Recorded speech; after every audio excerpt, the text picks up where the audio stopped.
Siguiendo con la reacción de combustión, podemos ver cómo se clasifican los combustibles. Se clasifican en sólidos, en líquidos o en gaseosos.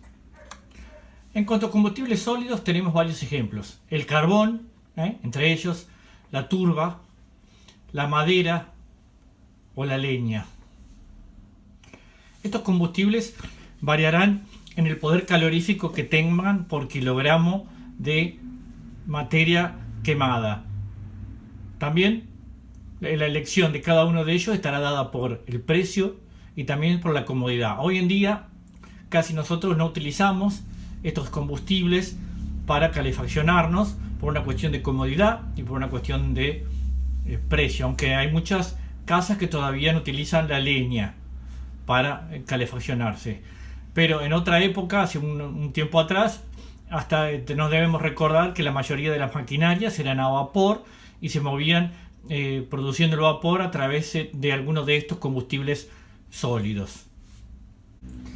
También tenemos los combustibles líquidos, los cuales se derivan del petróleo crudo, el cual es procesado en una columna de fraccionamiento y se obtienen los distintos componentes, como el gas de refinería, el éter, que se utiliza como disolvente, la gasolina, que nosotros le decimos nafta, el queroseno, que se utiliza como nafta de avión, el gasoil, aceites lubricantes o parafinas para las ceras, el fuel, que también se utiliza en los barcos, y el asfalto. Y luego tenemos los combustibles gaseosos, entre los cuales podemos hablar principalmente de estos cuatro: metano, etano, propano y butano. Pensemos en que la mayoría de todos estos combustibles, ¿cuál es el origen primario? Es el sol. El sol es el que produce, a través de la fotosíntesis, va a producir la biomasa, que es la que produce la leña o la que produce el carbón o la madera. La fotosíntesis del sol también es la energía que produjo todos los animales y vegetales que luego van a dar origen a lo que es el petróleo, y a partir del petróleo se producen todo el resto de los combustibles. Y dentro de los combustibles gaseosos, los gases también los obtenemos de los pozos petrolíferos. Por lo tanto, el origen primario de todas estas energías siempre es el sol.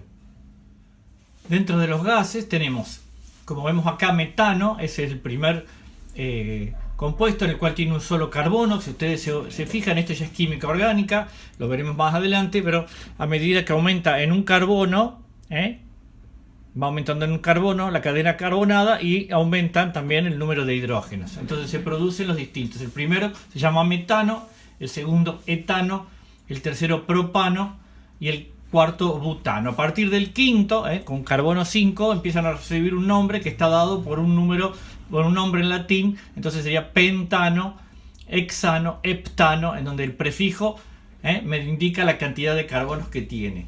¿El metano cuál es? El metano es el gas natural. Acá tenemos la fórmula. Más oxígeno, dióxido de carbono y agua, siempre si es completa, ¿no? Recordemos que si es incompleta, la reacción me va a dar monóxido de carbono, dióxido de carbono y agua. Luego tenemos el etano.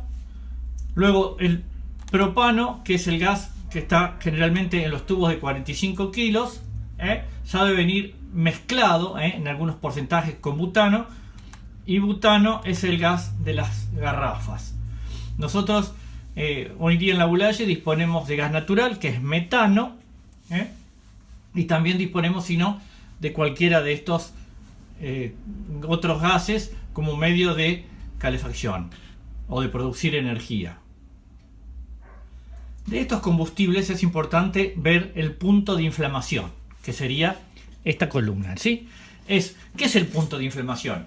Es aquella temperatura mínima a la cual el combustible que estemos hablando, ya sea sólido, líquido o gaseoso, emite suficientes vapores para que, siempre y cuando exista el comburente, es decir, oxígeno, y haya una energía de activación, o sea, una chispa o algo que se produce la llama, y se va a producir el fuego. Vamos a ver que son distintas los puntos de inflamación. Miremos los sólidos.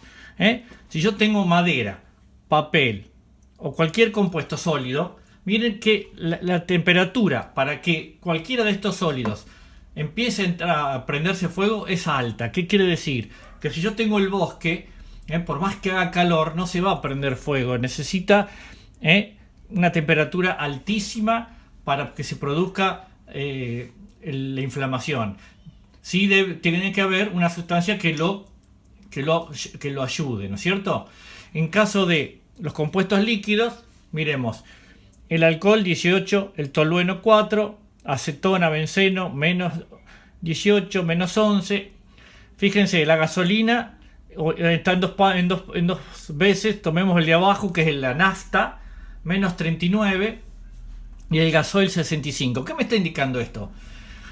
Si a esa temperatura, menos 39, ya emite vapores, ya está emitiendo vapores, quiere decir que a una temperatura ambiente, por ejemplo 20 grados, va a emitir muchos vapores. Entonces va a ser muy peligroso, porque con cualquier energía de activación se va a producir la llama. En cambio, si yo veo el gasoil, dice 65 grados centígrados. ¿Qué quiere decir? Recién a esa temperatura va a empezar a producir gases. Por lo tanto, no va a haber problema con el gasoil de que yo acerque un fósforo y los gases se produzcan, no, porque necesita 65 grados, de una temperatura muy alta. La tengo que generar a esa temperatura. Si yo miro el aguarrás 33, es un poco más peligroso que el gasoil. ¿Por qué? Porque puede ser un día de 40 grados en verano y va a estar emitiendo gases, por lo cual con cualquier chispa se va a producir la explosión. Fíjense el alcohol 18, es decir, el alcohol que yo uso para las heridas, a 18 grados empieza a generar vapores, por lo cual hay que tener mucho cuidado con el alcohol. Si hay una chispa, se va a prender. Si hay una energía de activación, se va a prender la llama. Ya vamos a ver lo que pasó hace poquito acá en nuestro país. Supongamos que yo quiero prender fuego. Tengo el combustible, tengo el comburente, que es el oxígeno, y para que se prenda más rápido le voy a echar gasoil. El punto de ignición era 65 grados centígrados. Supongamos que es un día de calor, hace 30 grados, mediodía, no emite vapores, porque va recién a los 65 grados, va a emitir vapor. Bueno, entonces, ¿yo qué hago? Busco una energía de activación, prendo un fósforo, lo arrimo y se prende fuego, no pasa nada. No hay riesgo de explosión en este caso. Bueno, ¿qué pasa? Que ahora no tengo gasoil, pero tengo un poco de nafta y no tengo ganas de ir a comprar gasoil. Vamos a probar, echo un chorrito de nafta, total, no va a pasar nada.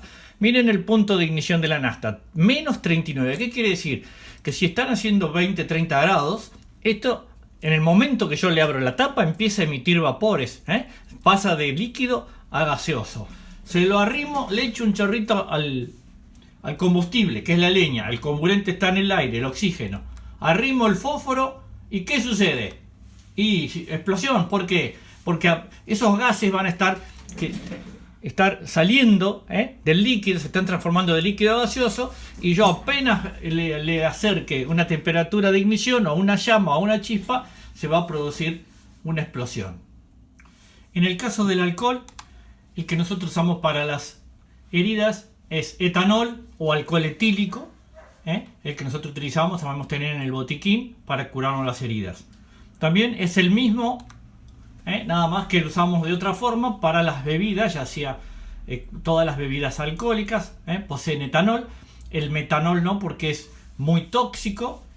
Y tenemos otro que es el mismo alcohol, que es etanol, pero se desnaturaliza, se le pone un compuesto que le da un color azul para que es utilizado para quemar. Y se le pone esto para que la gente no lo compre y luego lo utilice para tomar o se confunda. El alcohol dijimos que tiene un punto de ignición donde empieza a emitir vapores de 18 grados, por lo cual es peligroso también porque empieza a liberar gases. Por lo tanto, si nosotros hacemos lo mismo con la leña, en vez de echarle gasoil, le echamos alcohol, se va a producir también la explosión. Hay que tener mucho cuidado cuando uno recarga cualquier elemento con alguno de estos combustibles. ¿Por qué? Porque a ciertas temperaturas ya están eliminando vapores, y al estar en contacto con una fuente de ignición o una energía de activación, se va a producir la ignición o la explosión. Hace poco acá en Argentina, en un bar, le echaron a un hornillo que había de adorno y se produjo una grave explosión donde hubo mucha gente herida, inclusive una persona muerta. Por lo tanto, hay que tener mucho cuidado y hay que pensar a ver qué es lo que uno está haciendo con estos combustibles. Lo mismo sucede con los gases, ¿eh? Si nosotros abrimos y liberamos cualquier gas, ya sea propano o butano, el comburente está en el aire, con cualquier chispa se producirá la ignición.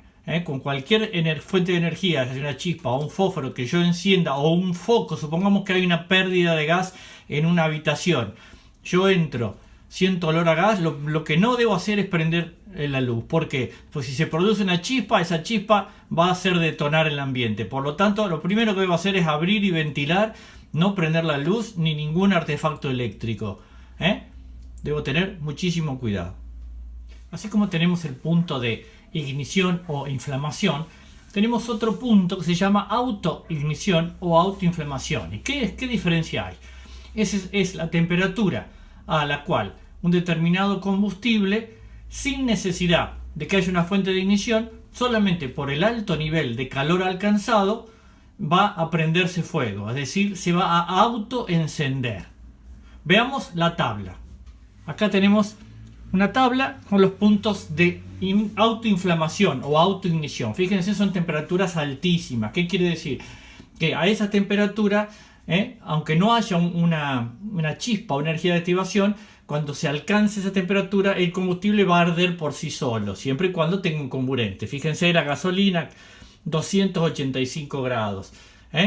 El alcohol, 423 grados. Son temperaturas altísimas, no se van a alcanzar en un día normal. Por lo tanto, de por sí solo, si no hay una energía de activación, no se va a encender. Miren la madera, 280 grados centígrados. ¿Qué me está diciendo esto? Que si yo tengo un bosque en la sierra, por más calor que haya, por más combustible que haya, por decir mucha pasto seco, madera seca, por más que hay comburente, que hay oxígeno, siempre es necesario que haya una energía de activación, porque la temperatura ambiente, por más calor que haya, no va a llegar a 280 grados, sino que los incendios se producen por un cigarro mal apagado, un asado donde quedaron brasas encendidas, o por ahí a propósito, por la gente que lo hace a propósito.